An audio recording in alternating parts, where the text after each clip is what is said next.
Good morning. Science study centre YouTube channel में आप सबका क्या है, स्वागत है। आज हम लोग पढ़ेंगे रसायन शास्त्र अध्याय 3 वैद्युत रसायन वर्ग कितना 12। आज का टॉपिक है वैद्युत अपघटन के मात्रात्मक पक्ष के बारे में हम लोग पढ़ रहे हैं। ठीक है, चलिए देखिए, कह रहा है कि इसके लिए एक वैज्ञानिक है जिनका नाम क्या है, फैराडे है। क्या है? Faraday, Michael Faraday. कह रहा है कि माइकल फैराडे पहले ऐसे वैज्ञानिक हैं जिन्होंने जिन्होंने वैद्युत अपघटन के मात्रात्मक पक्ष को क्या किया, बताया। ठीक है, जैसे हम लोग जानते हैं वैद्युत अपघट्य ये जो प्रक्रिया है जिसमें एक एनोड है और एक क्या है, कैथोड है, और ये क्या है आपका विलयन है। ठीक, इसमें जो भी पदार्थ हम लोग डालते हैं उसको हम लोग क्या बोलते हैं, वैद्युत अपघट। क्या बोलते हैं? वैद्युत अपघट। पिछले क्लास में भी हमने बताया था वैद्युत अपघट के बारे में। अब इस पदार्थ के मात्रात्मक मात्रा को वर्णन करने के लिए सर्वप्रथम किसने किया, Michael Faraday.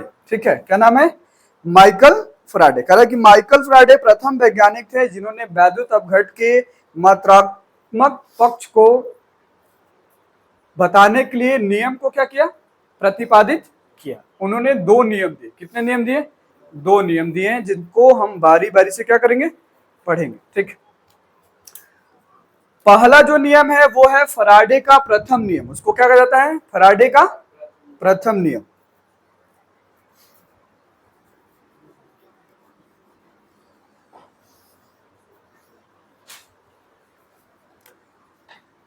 Number 1, Michael Faraday का प्रथम नियम।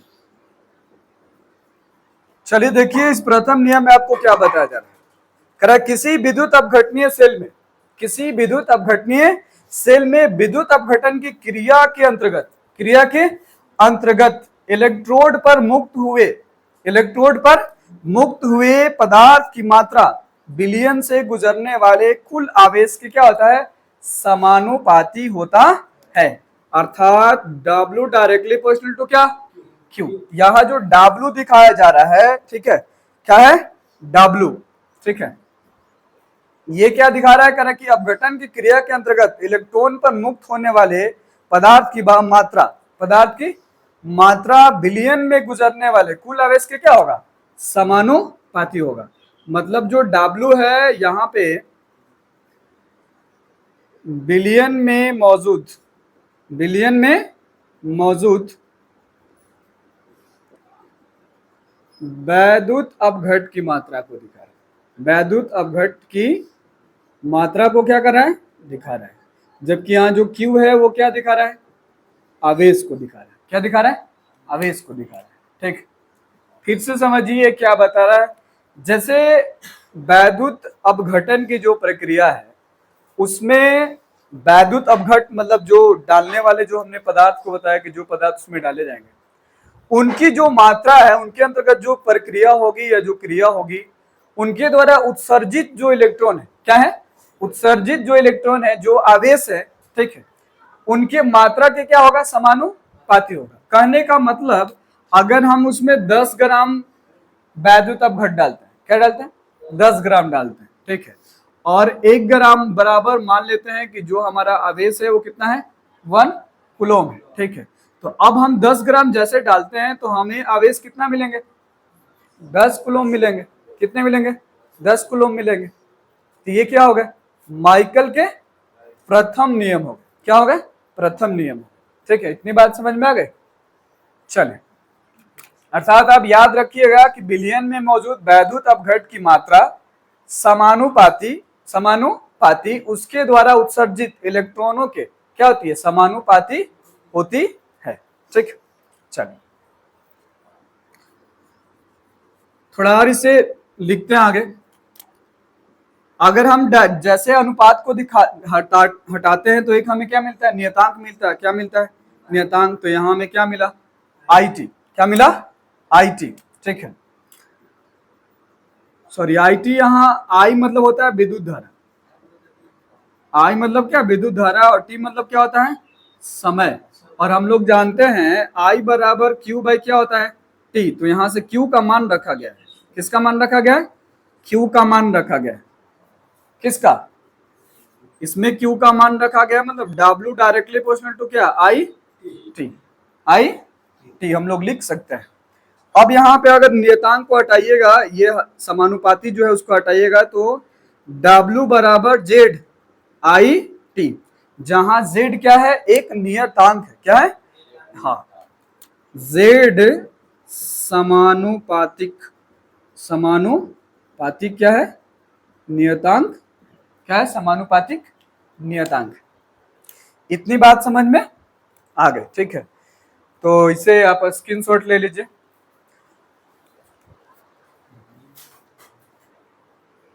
चलिए देखते हैं फराडे का द्वितीय नियम। कह रहा है कि यदि एक से अधिक विलयनों को श्रेणी क्रम में, किस क्रम में, श्रेणी क्रम में जोड़कर उनमें समान मात्रा में विद्युत धारा प्रवाहित करने पर इलेक्ट्रोडों पर मुक्त पदार्थ की मात्रा उनके तुल्यांकी भारों की क्या होती है, समानुपाती होती है, ठीक। देखिए इधर फिगर बनाते हैं और जोड़ के दिखाते हैं।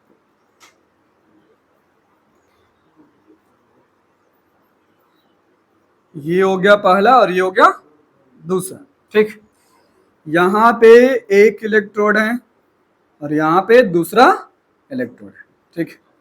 यहाँ पे भी एक इलेक्ट्रोड है और यहाँ पे भी क्या है, एक दूसरा इलेक्ट्रोड है, ठीक। इसका अगर हम नाम दे दें तो एक का नाम हो गया ए और इसका नाम हो गया बी, ठीक। और इसका हमने लिखा सी और इसका लिख दिया हमने डी, ठीक। अब करा कि इनको किस क्रम में जोड़ा जा रहा है, श्रेणी क्रम में, ठीक है। तो ए को किसके साथ, सी के साथ, और बी को किसके साथ, सॉरी, ए को डी के साथ और बी को किसके, सी के साथ जोड़ा जाएगा। ए को डी के साथ, बी को सी के साथ जोड़ा जाएगा, ठीक है। और बीच में आप यहां वोल्ट लगा सकते हैं, एक प्लस और एक माइनस, ठीक। इनके विलयन जो है, एक का नाम है AgNO3 सिल्वर नाइट्रेट और एक का है कॉपर सल्फेट CuSO4, ठीक। अब समझते हैं ये कैसे समानुपाती बता रहा है। देखिए कह रहा है कि अगर सिल्वर की हम मात्रा को लेते हैं, किसकी मात्रा को लेते हैं, सिल्वर की मात्रा, ठीक है। इसमें सिल्वर की मात्रा है और इसमें किसकी मात्रा है, कॉपर की मात्रा है। एक में हो गया सिल्वर की मात्रा और एक में हो गया कॉपर की मात्रा, ठीक है, बराबर। करा कि इसके तुल्यांकी भार, कौन से भार, तुल्यांकी, तो तुल्यांकी भार लिखिए Ag का तुल्यांकी भार, तुल्यांकी भार, ठीक है, बटा में किसका, कॉपर का तुल्यांकी भार, ठीक। ऊपर वाला हो गया सबका, मिटाते हैं थोड़ा सा।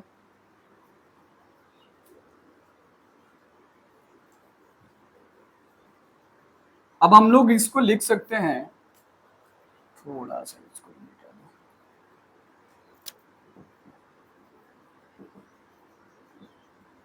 चलिए। अब जो सिल्वर की मात्रा है वो W1 है और जो कॉपर की मात्रा है वो क्या है, W2 है, क्योंकि पीछे हमने देखा। और इसका Ag का जो तुल्यांकी भार है वो है E1 और Cu का जो तुल्यांकी भार है वो क्या है, E2 है। W बराबर अभी आपने पढ़ा, क्या पढ़ा, ZIT और यहां भी ZIT, लेकिन ध्यान रखिए दोनों का Z अलग अलग होगा, तो यहां लिखिए Z1, क्या होगा, Z1, ठीक है। दूसरा आप ये जानते हैं कि जब श्रेणी क्रम में जोड़ा जाता है किसी को भी, तो विद्युत धारा का मान क्या होता है, समान होता है। क्या होता है, विद्युत धारा का मान समान होता है, मतलब IT और IT क्या होगा, बराबर होगा, समान होगा, ठीक है। बाकी E1 E2 अलग अलग, ये दोनों क्रॉस हो गए, आपका बचा क्या, Z1 बटा क्या, Z2, E1 बटा क्या, E2। तो यहाँ जो Z1 और Z2 जो दिख रहे हैं, ठीक है, Z1 और Z2 जो दिख रहे हैं वो क्या है, Ag का तुल्यांकी भार है और Cu का क्या है, एक तुल्यांकी भार है। उनका अनुपात को क्या कर रहा है, वो बता रहा है। ठीक है, अब यहां से हम लिख सकते हैं कि जो Z है वो डायरेक्टली प्रोपोर्शनल टू क्या है, E है। अर्थात हम Z बराबर लिख सकते हैं Fe, जहां F क्या है, जहां F क्या है जी, एक नियतांक है जिसका नाम है फराडे नियतांक। क्या नाम है, फराडे नियतांक, जिसका मान होता है F बराबर 96487। ठीक है, पॉइंट में अगर आप इसको कहीं कहीं 9565 रहता है, 6500, क्योंकि यहाँ 8 है और 7 है तो इसको क्या बना दिया गया, 5 बना दिया गया। या तो आप 96500 लिखिए या फिर 96487 लिखिए। ठीक है, कूलॉम इनवर्स और मोल भी क्या inverse, Coulomb inverse mole inverse लिख सकते हैं। इतनी बात समझ में आ गई। यहां से आप लिख सकते हैं E बराबर, मतलब इलेक्ट्रोड बराबर लिख सकते हैं Z बटा क्या, F। तो इन सब बातों को आपको क्या रखना होगा, याद रखना होगा। ठीक है, इन सब बातों को आपको याद रखना होगा। किस नियम के अनुसार, फ्राडे के द्वितीय नियम के अनुसार।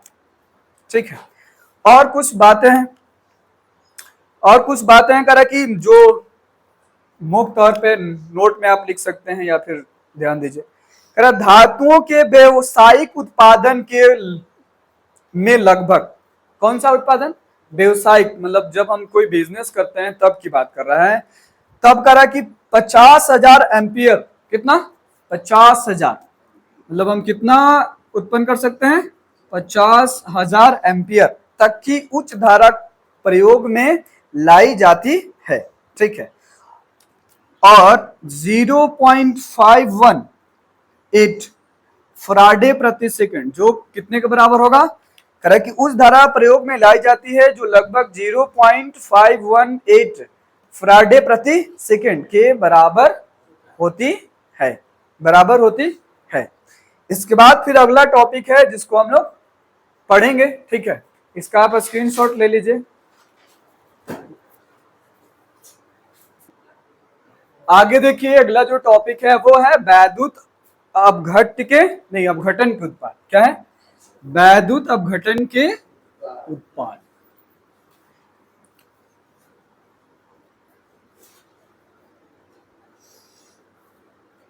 तो देखिए वैद्युत अपघटन के उत्पाद में क्या क्या है। ठीक है,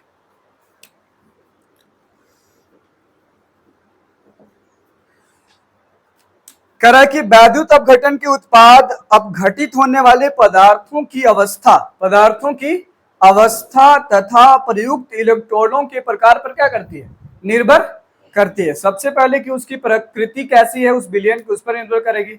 और जो पदार्थ है, जो पदार्थ है, जैसे जो पदार्थ का इलेक्ट्रोड बनाया गया उस पर भी क्या करेगा, निर्भर करेगा। अगर अक्रिय हो गया, अगर हम पैल्टेनियम को ले लिए या फिर सोना इस तरह का ले लिए, एयू को ले लिए, जो अभिक्रिया में हिस्सा लेता ही नहीं है, जो पूर्ण रूप से क्या है, अक्रिय है, तब हमें कोई भी उत्पाद प्राप्त नहीं होगा। इसमें ध्यान रखिए, हमेशा जो उत्पाद प्राप्त होगा वैद्युत अपघटन का एक ही उत्पाद है, वो क्या है, विद्युत धारा। क्या है, विद्युत धारा। दूसरा, जो अगर हम उत्पाद की बात करें तो हमें एक नए पदार्थ को अगर बनाना होता है, ठीक है, नए पदार्थ का अगर निर्माण करना होता है तब हम किसका उपयोग करते हैं, वैद्युत अपघटन का। तीसरा, अगर हम बात करें तो मिश्र धातुओं से या फिर धातुओं का निष्कर्षण करना हो, किसका, धातुओं का निष्कर्षण। ठीक है, उसमें भी किसका प्रयोग किया जाता है, वैद्युत अपघटन। और वैद्युत अपघटन उनके लिए किया जाता है जो उच्च अभिक्रियाशील धातु होते हैं, जैसे सोडियम हो गया, पोटेशियम हो गया, लिथियम हो गया और भी बहुत सारे। ठीक है, उनमें इनका क्या किया जाता है, प्रयोग किया जाता है। लेकिन निर्भर, अभी जो बात बताया हमने क्या कहा, निर्भर, कि वो निर्भर करते हैं कि उस विलयन का प्रकृति कैसी है, और वो निर्भर करते हैं कि इलेक्ट्रोड जो हैं वो किस पदार्थ के हैं या उनकी प्रवृत्ति कैसी है। दूसरा कह रहा है कि वैद्युत अपघटन के उत्पादन वैद्युत अपघटनीय सेल में उपस्थित विभिन्न ऑक्सीकारक और अपचायक, क्या, ऑक्सीकारक, ऑक्सीकारक और अपचायक। पिछले वीडियो में या पिछले क्लास में हमने इसके बारे में बताया था ऑक्सीकारक क्या है, अपचायक क्या है। तो कह रहा है विभिन्न पदार्थ के जो ऑक्सीकारक हैं और जो अपचायक हैं उनकी क्रियाशीलता भी या उनका ये जो गुण है उस पर भी वैद्युत अपघटन के जो उत्पाद है वो क्या करेंगे, निर्भर करेंगे। इतनी बात समझ में आ गई तो हम लोग मिलते हैं फिर नेक्स्ट वीडियो के साथ। अगर वीडियो अच्छा लगे तो लाइक कीजिए, सब्सक्राइब कीजिए और शेयर करना ना भूलिए। Take care, bye.